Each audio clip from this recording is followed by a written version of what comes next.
Now we're cutting across live to Colombo. Here visiting in Foreign Minister Dr. S Jaishankar is all set to address a press conference shortly. Let's just listen in. Against this background that Dr. Jaishankar wishes to take place at this crucial moment. We are all aware that Sri Lanka is at a decisive moment in discussions with the IMF. In order to place our economy on path of IMF-assisted recovery, we needed the timely assurances from our creditors. Once again, India has extended its hand in support of the first country to officially back our debt restructuring program by conveying financial assurances to the International Monetary Fund. Dr. Jaishankar, we are profoundly grateful to India for once again demonstrating your confidence in and solidarity with Sri Lanka. On the areas of bilateral cooperation, a number of important initiatives were concluded in the presence of His Excellency here at the Presidential Secretariat this morning. This includes signing off an MOU on Indian grant assistance for implementation of high-impact community development projects, which mainly focuses on socio-economic development infrastructure in education, health, and community development sectors. Minister Jaishankar also participated in 3 virtual inauguration ceremonies.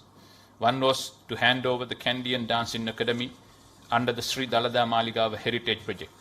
The second was to hand over 24 houses each in Anuradhapura and Badulla district under the Model Housing Village project. And the third virtual opening was to hand over 300 houses under Phase 3 of Indian Housing Project, 100 houses in each in Kandy, Nuwara and Galle district. In addition to the above, during our bilateral discussion, we have explored the possibilities of further collaboration in the coming years as Sri Lanka hopes to recover and grow. The long-standing bilateral relationship between Sri Lanka and India are based on cultural and historical links, shared values, and growing economic connection. It is widely accepted that India will be soon, or otherwise already is one of the largest and fastest growing economies. India's largest source of tourists to Sri Lanka. We believe that India's growth will be beneficial to the region as well as to Sri Lanka. For its part, Sri Lanka is confident to recover from the current crisis with the goodwill and partnership of India for mutual benefit. We are watching India's economic success and international prestige with great admiration. India has recently taken over the chairmanship of G20. We have noticed with respect also the intellectual impetus in favor of the global south that Prime Minister Modi and yourself, Dr. Jaishankar, personally have infused into the international agendas.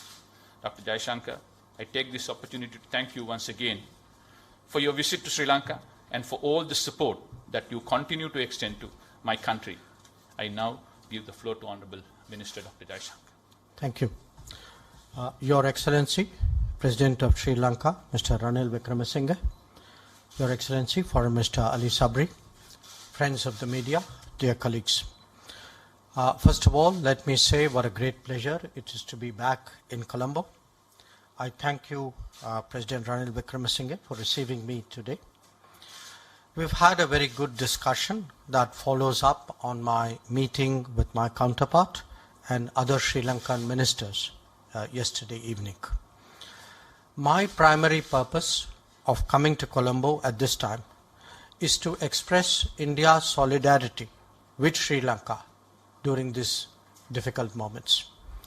As you all know, last year, India extended about $4 billion in terms of credits and rollovers to help Sri Lanka get through an economic crisis. For us, it was an issue of neighborhood first and not leaving a partner to fend for themselves. This year, in a developing situation that was beginning to cause concern, the same sentiment reasserted itself. We felt strongly that Sri Lanka's creditors must take proactive steps to facilitate its recovery.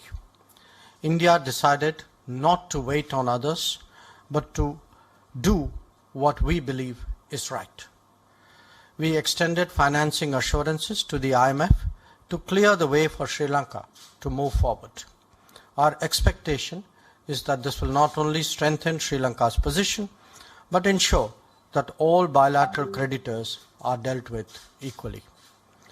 While doing that, we also know that Sri Lanka's pathway is one of a strong economic recovery propelled by greater investments. Here too, I have a clear message that I will be sharing with the business community. India will encourage greater investments in the Sri Lankan economy, especially in core areas like energy, tourism and infrastructure. We count on the government of Sri Lanka to provide a more business-friendly environment to create a powerful pull factor. I am confident that the gravity of the situation is realized by policymakers here. Energy security is today one of Sri Lanka's most serious challenges.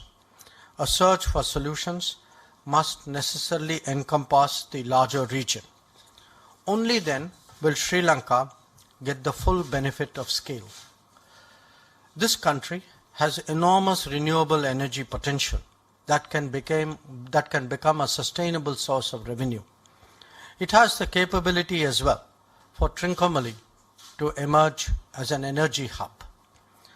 In its support for Sri Lanka, India is prepared to be a reliable partner on such initiatives.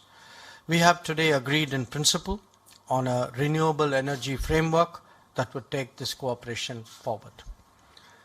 Tourism is the lifeblood of the Sri Lankan economy.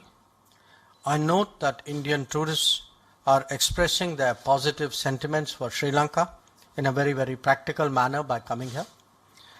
But there are many more steps we can take to make this sustainable. Strengthening connectivity and promoting travel is therefore a very high priority for all of us. Definitely, encouraging Indian tourists to make RuPay payments and utilize the UPI would be most helpful in this regard. In a turbulent world, it is essential that India and Sri Lanka steady their trade. The use of rupee settlement for trade is obviously in our mutual interest.